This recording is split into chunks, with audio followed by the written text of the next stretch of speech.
Dr. Cutter with Chainsaw Hospital, and we're going to be working on Ronnie again, and this will be part two. So be sure to check out the playlist up there for Ronnie. And I'm not sure how many parts this will be, but it'll definitely be in the playlist. So check that out. So today, what we're going to be doing is we got the recoil fixed in episode one, part one, and this today in part two, we're actually going to be working on the fuel system, checking the carburetor out, kind of thing. We're going to get this bar and chain off of here. We're going to be checking the clutch out. So what that'll entail is pulling the bar and chain off and removing the engine assembly out of the casing. So I'll show you how to do that. So let's get in here and get started. To get the bar off, we're going to need to take this 7/16 nut or head nut loose, and I've got a 7/16 wrench here and lefty loosey on that to get that loosened up. Just kind of hold it like this so it'll take a little bit of that pressure off. To get that nut out of the way, we'll stick it over here in the parts bin, and we've got this little plate that needs to come off of here. So pull that off. And our bar and chain, we can just pick it up, push it back, kind of push with our thumb, push the chain up and off of the sprocket, and the bar and chain will come right off. So let's go ahead and set that to the side here. Let's see here. Next up, we'll go ahead and take out the spark plug. We put that in earlier, but we're going to need that out of the way to get the engine assembly out of the housing here. And this, again, that's a 5/8 to get the spark plug out. Put that over in our parts bin. Just going to tuck that plug boot up inside of there because that's going to need to come out with the motor, and I don't want it to get hung up between the exhaust. Actually, I think that can stay on. Yeah. Okay, so now we've got to get the recoil off. So that, I remember we only put 2 screws back in there. So one is up here. If you're starting this off from part 2, you'll have one down here, one here, one here, one here that I'm removing, and then the one on the top handle. Right here, this guy right here would need to come out for you to remove the side cover. There we go. Perfect. So I noticed, one thing I did notice is this recoil feels a little weak. See how the rope's kind of hanging out of there? So what we'll do, this is kind of a continuation of part 1, if you will, but we'll put another turn on that while we got it apart and it's fresh in our brain.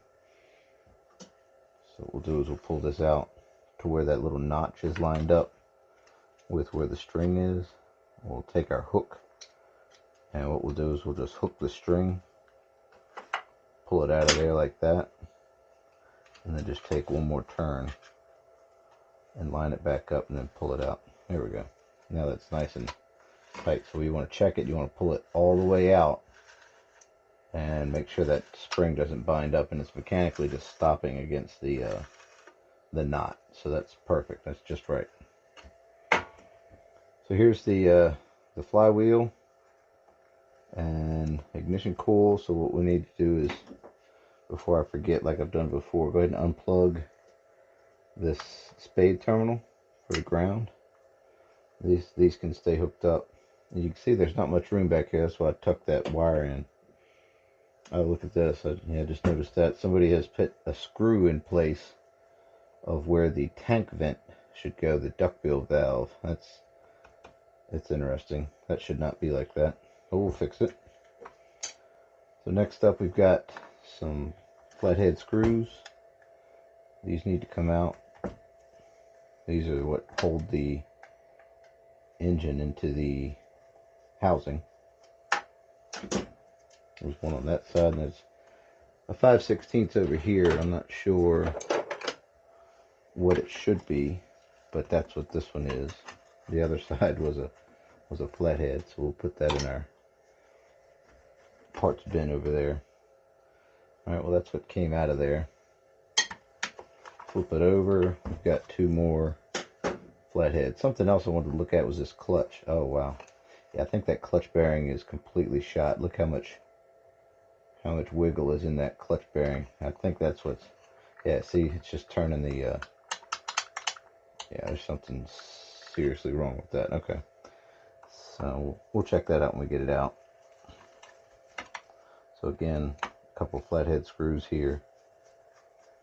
And then the only real tricky part about pulling this motor out is going to be that linkage for the trigger. And I haven't had too much trouble most of the time on these. I've taken a few of these apart before. They're pretty good little saws actually. I kind of like them. A lot of fun to run. Handy. Alright, so that should have everything. Oh, got a washer right there that came out of one of those screws. We'll put that back in place there. Alright, so next up, like I said, is just this tricky little linkage here. So what you do is you start pushing the motor out, and that kind of exposes that linkage there. So when you get it to about to that point, the linkage will just fall out. See, somebody has opened this one up already. Somebody's had this one apart. And you can see right here, see how that's opened up? That's usually what I do too, to make it easy to get them back in there. When they come from the factory, they're kind of bent up in a U. Oh yeah, definitely somebody's been in here, because that U part should be in there, but that's okay. We'll just leave it like that, and it won't hurt anything. It worked fine the way it was. So there you go. Housing's out.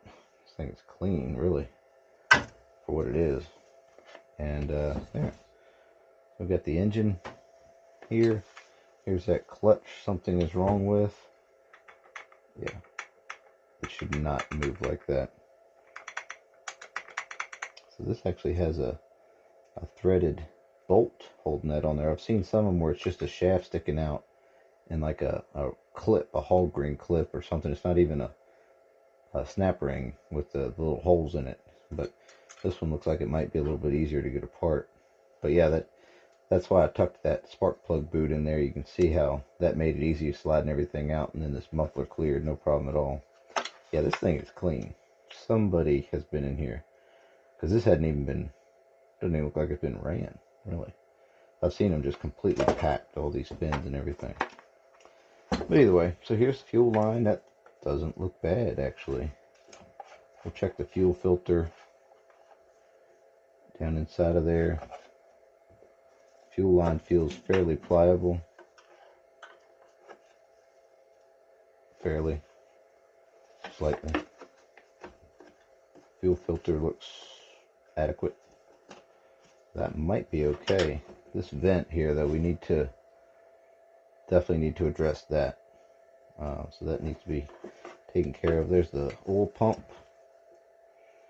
Yeah, that's got a little gunk kind of built up. Same stuff that was on that recoil spring, like pine tar or something. We might end up cleaning that out of there.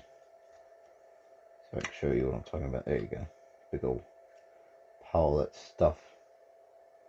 Not sure exactly what all that is, but it doesn't keep it from running. So, alright, well, we might be okay, actually. But I did need to take it out to get to this clutch anyway, so I kind of wanted to just visually verify everything was going to be okay. Carburetor might be alright. Might gamble.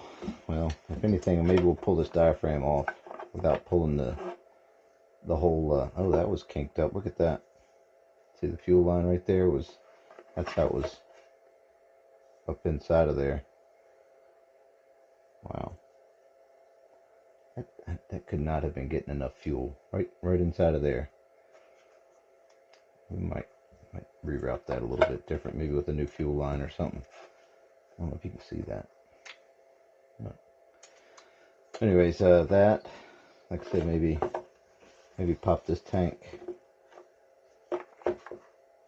the oil tank off of here, and get to that diaphragm. There we go. Get to the diaphragm at the bottom and see if it's hard or not. Let's go ahead and do that while we got it here. Why not? That's perfect right there. Alright, so the flathead screwdriver. See what I'm gonna do. I'm gonna turn this thing around so I'm actually can see what's going on. And for you guys, it won't really matter. It'll be all the same. Might be okay with that reed valve in there. Okay, here we go. Alright, that's super clean in there too. Right. Diaphragm's not bad. If you guys can hear that. It's not popping like I've heard them before. So man, I'm gonna tell you, we might be, and the gaskets are in the right place. It's something else I wanted to check because I've seen so many carburetor rebuilds, and we're going to use that term very loosely by someone who did not watch how the gaskets go back in, or how they're supposed to go in. I have no doubt they were reinstalled the way they were taken out, but whoever took them out the first time did not put them back in correctly. So I've seen that happen. A friend of mine had rebuilt a carburetor and said, yeah, I put it all back just the way it was, and it still won't run right. And I was like, okay, maybe the carburetor kit was bad. Diaphragm could have a crack in it, or a hole in it or something, or it's just weird stuff going on. Well, I pulled it all apart.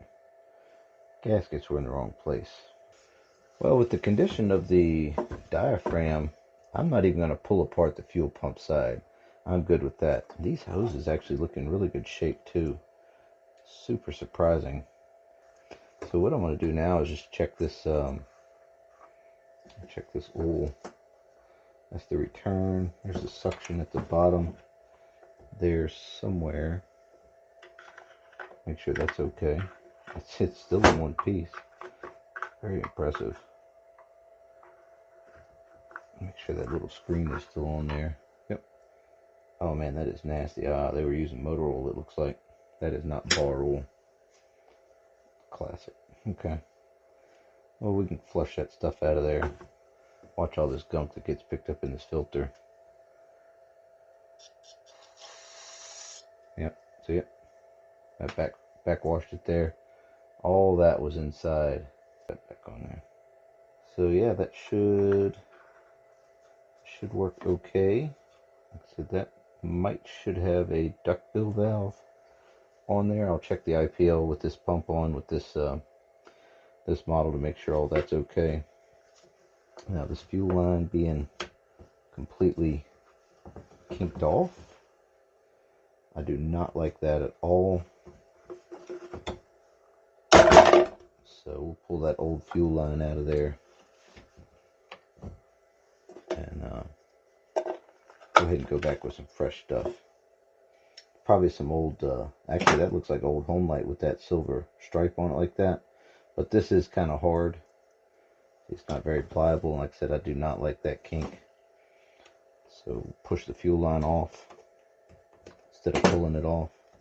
Once I get it loose enough. Yeah, look at that. So we'll just put a new piece on there. Super easy. Just fish it right down through there. But we still got to address this. And if this big screw is in here, looks like they put like some type of RTV sealant or something. I don't think I'll be able to go back with the duckbill. No way. They've ruined that hole where the duckbill valve goes. So what I might have to do is go back with a hole maybe right here beside, so the duckbill valve can go in there. That's a shame. Somebody decided that was the proper repair, where the tank is not actually venting without the duckbill valve installed. So, I mean, not that it wouldn't work for a little while probably, but it would not work for a whole tank, because you'd end up pulling a vacuum in the tank, because there's nowhere for the air to get in here to replace the fuel that was used out of the tanks. So that's okay. But go ahead and get a new fuel line. Got some Tygon here. I'll put the sizes down in the description. That looks like that'll fit in there just perfect. So I like to just cut a little slit in it like that, and that'll help feed this line right in there. And these are so nice because you can actually see the little yellow fuel line inside of there. You can just pull it.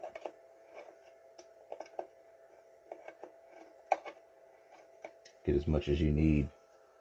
All I did was just pull it like this right here, and that just feeds in more. And then I'm just kind of guesstimating. This fuel filter looks totally fine too. I don't see any issues with that. Yep. So what we'll do is we'll just reuse that too. Cut this off square. Put our fuel filter back on here.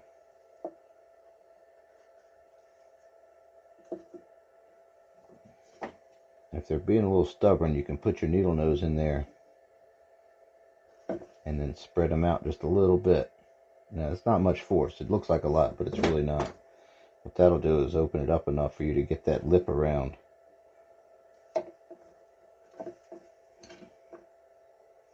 Around there, and then you can feed it on. Just like that. That's perfect. So, yeah, let's reuse that old filter. Nothing wrong with that. Totally fine. Just going to tuck this fuel line inside of here. Yep, just like that. Maybe pull it back just a little bit so it's not resting so hard down in that bottom. There we go. Alright, so this will go. I'll just reroute this, but what I'll do this time is I'll leave a little extra so it's not such a heavy bend right there. Looks like that'll give us plenty. Cut it off right there. Slide that on there. That's being a little tight there. So what I've done is in the past is I'll get a little bit of bar wool. Actually, there's some right inside of here. Yeah, well, motor wool, good enough. Put a little bit on there because I mean it'll the fuel dilute it, and yeah, I got it started. So just gotta slide it up on there. And I'm not using a lot of force. It might look like a lot, but hey, perfect. All right, that's in place. And now our fuel line, if you see, once it's installed and tucked in there the way it should be, does not have that heavy kink in it anymore. That's great. So like I said, right here is the perfect area for the duckbill valve, but we'll have to do that in part 3 because I'm going to have to get some parts for this thing. So there we go. Alright, so let's get this clutch off. Now that we've kind of addressed that little stuff. Yeah, that's not good. Yeah, I was mistaken. This actually is not an Allen head. I guess I just got kind of excited because it had that hole in the middle, but it is actually one of those with the snap ring on there. And it's not an actual snap ring. It's just like kind of weird ring that you just press on and it just snaps around there. And then it's like permanently installed. I'm sure for manufacturing it's a lot easier just to put a ring on there and then just beat it on there with the hammer. But that's going to be a little problem getting off because I've had trouble with these in the past. Yeah, I'm going to fight with this off camera a little bit and see what we can do. Yeah, if you guys know a simpler, easier method to get this snap ring off, I would love to hear about it. But I'm going to keep fighting with this thing, and if I come up with a solution, I'll let you know.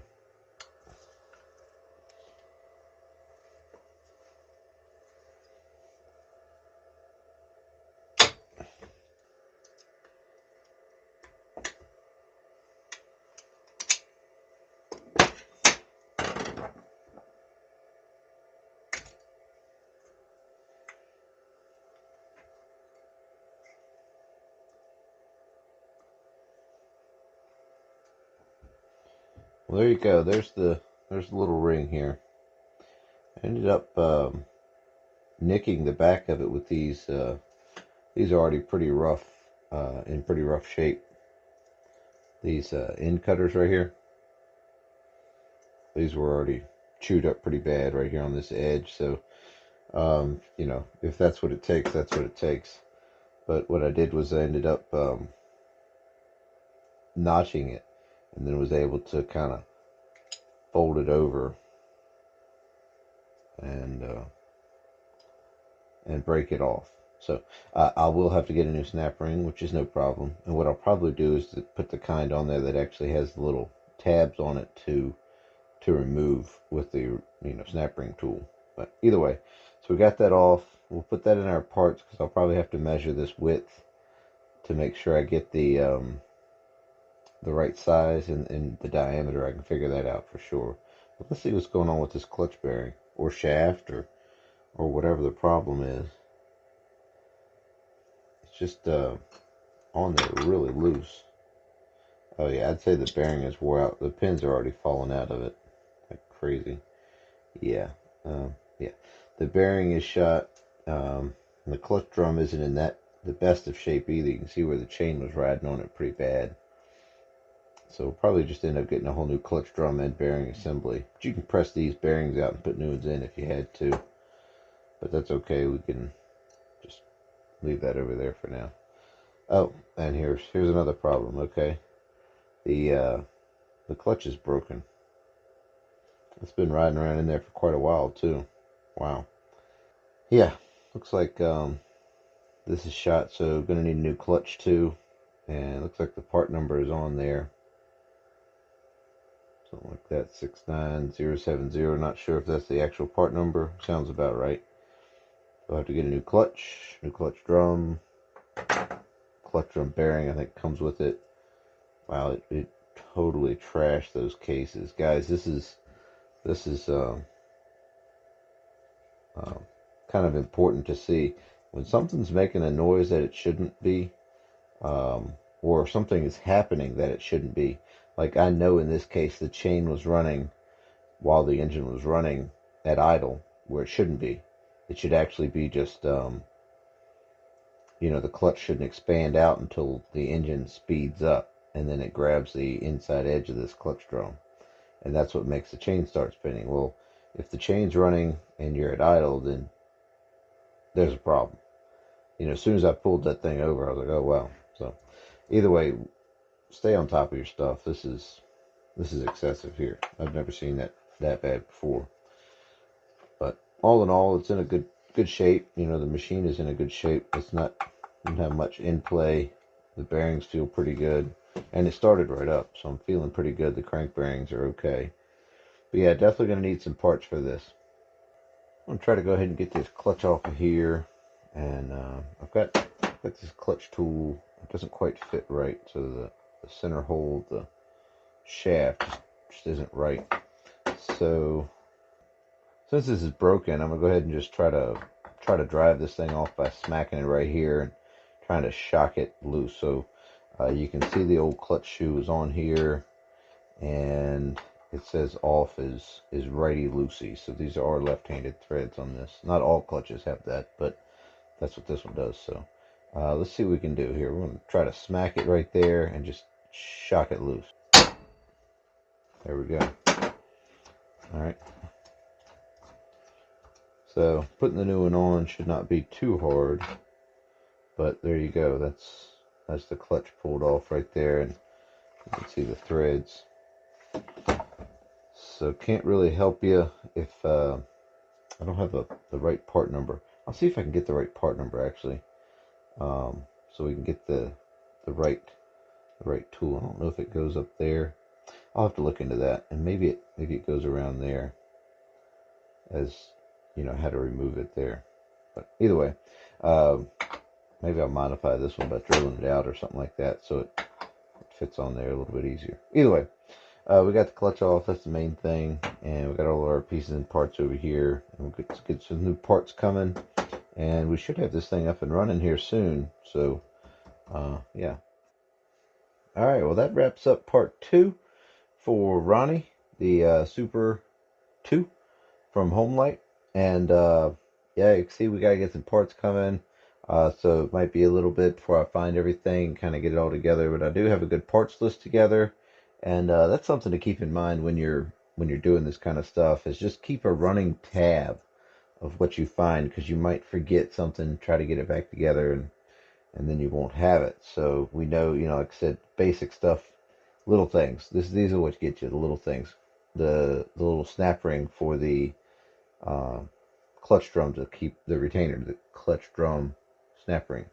We'll need to get one of those for sure. So that's one of those things. It's like, oh man, I got to run into the parts store or whatever, the hardware store, and try to pick one up. So, but yeah, we need to get some stuff on here before we can remotely even try to get this thing back together and do some test cuts with it. But either way, stay tuned for part three, and remember, keep your chain sharp and stay safe.